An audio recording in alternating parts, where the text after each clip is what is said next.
We'll see how long I make it out here live, because it is gonna storm and it is hot and it's gonna storm, so it's very, very humid.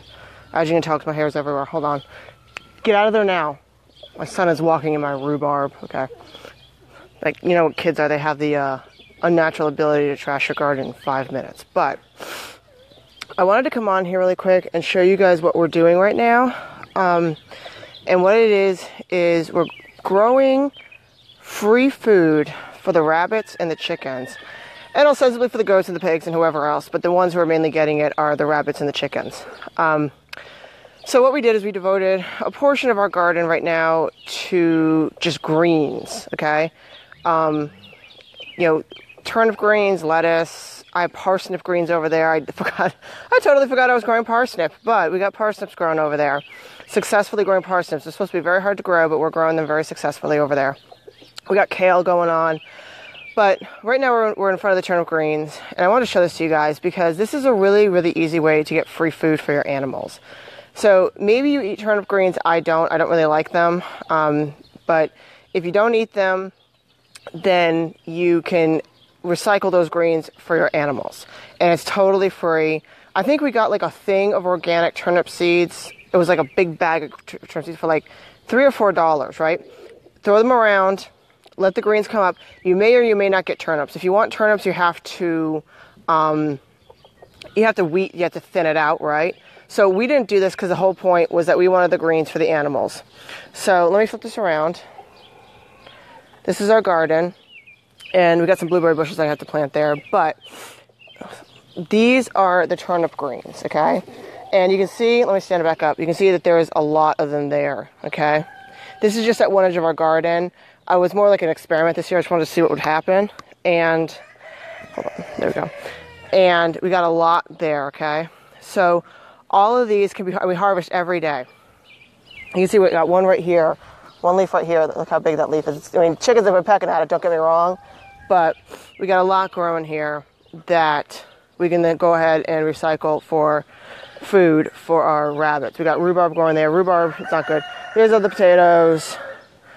We got some beets going on over there. We got a lot of different things in this one. This particular bed, it's going well now. You see that thing in the back? That's a cover for it. The chickens got in here, so we didn't have much. I mean, we're still working on our beet harvest here because the chickens got into it. We got eggplant, we got some tomatoes, we got lots of stuff. But here are the beet greens again, okay? Sorry, these are turnip greens. So we go in here and every day we harvest them and give them to the rabbits. We give like a handful to each rabbit. Hold on. There I am again. So we give about a handful to each rabbit. The lactating ones with kits, and then the younger kits, and then the pregnant ones, they get first dibs on it. But everybody gets some. You know, we have some bucks that are hard workers, and you know they earn their keep, so to speak. They're proven animals. They get some of this also. So what we're going to do, since this experiment has been successful, what we're going to do is going into the fall, we're going to basically, once the garden is mostly done, like we got cabbages growing over there, once they're done, that's going to be greens. We got something like 70 tomato plants over here. So once they're done, they'll probably be done September-ish around here. That's all going to be greens. So what that's going to do, and we're going to be planting cool weather crops, so like the turnips, parsnips, kale. We're going to be planting all of that so that the animals can have fresh greens going into the winter season. In the winter, we don't breed animals at all. We don't breed rabbits. Chickens, obviously, they're doing their own thing. We can always incubate eggs. The ducks are not going to be breeding at that point yet. They're not going to be old enough. But the rabbits, the goat, the pigs, they can all benefit from that. And like I said, you can't necessarily replace your rabbit feed 100%. I wouldn't recommend doing that. They still need hay. They still need, pellets to keep their weight up because, what's the point of raising them if they're tiny, right? It doesn't work that way. But a good example of this, though, is we have one rabbit who we bought a different brand of pellets. The rabbit decided it wouldn't eat those pellets. It will only eat one specific brand of pellets, right? So in order to help it get its weight back up, we've been giving it these greens 2 or 3 times a day. So it constantly has lettuce, or constantly has hay, constantly has greens in front of it. and its weight is coming back up now. So that's one of the benefits of it. There's something else I want to show you guys. Let me step out of here so I don't accidentally step on one of my plants. That has happened before. The rhubarb hopefully is going to be permanently placed there, but we have a lot of weeds. So I told Larry, he's been mowing the lawn, but I told him not to mow this area. It doesn't look like much, believe me. I know it doesn't look like much. It looks like a bunch of junk. This is all free food, okay? This is free foods in particular for your goats, for your rabbits, the ducks. Let me flip this around. The ducks also, I'm sweating. The ducks also eat this stuff.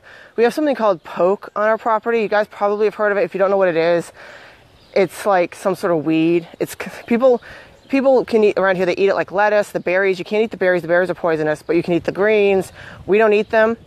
What we do is we give them to the goat, and the ducks by default also eat it. That's become like a daily, there's a huge one back here. That's become like a daily thing, the daily treat for Dahlia, the goat, and she looks forward to it.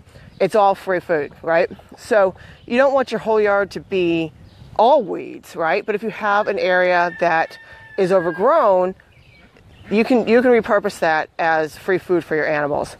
We have fed the rabbits some of these weeds, but they do better with the greens. It's just, they're organic, and everything here is organic. Don't get me wrong, we're not spraying anything with pesticides, but we kind of like are assured of what the greens are that we're feeding the rabbits. And rabbits kind of can have tricky digestive systems sometimes, and so can actually goats, but rabbits in particular, if they get gassy, they can't burp it up and that sort of thing, so they get bloat, and it can cause all sorts of problems. So when it comes to the rabbits, I'm kind of particular about what I give them. So I always want to make sure that they're getting stuff that they can digest easily, and I know they can digest the turnip and the parsnip greens easily. They can't digest cabbage that well. Cabbage can cause gas and bloat, so I don't feed them the cabbage at all.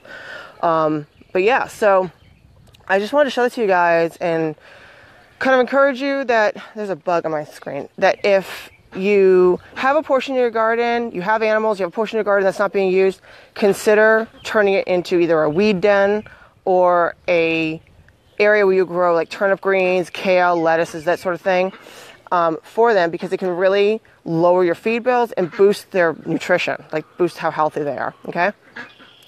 So guys, I'm going to go for it now. I'm going to finish what I got to do out here. I got to give my goat some weeds. My goat wants some weeds and that sort of thing. So anyways, thanks for watching. Leave any questions you have below. Bye.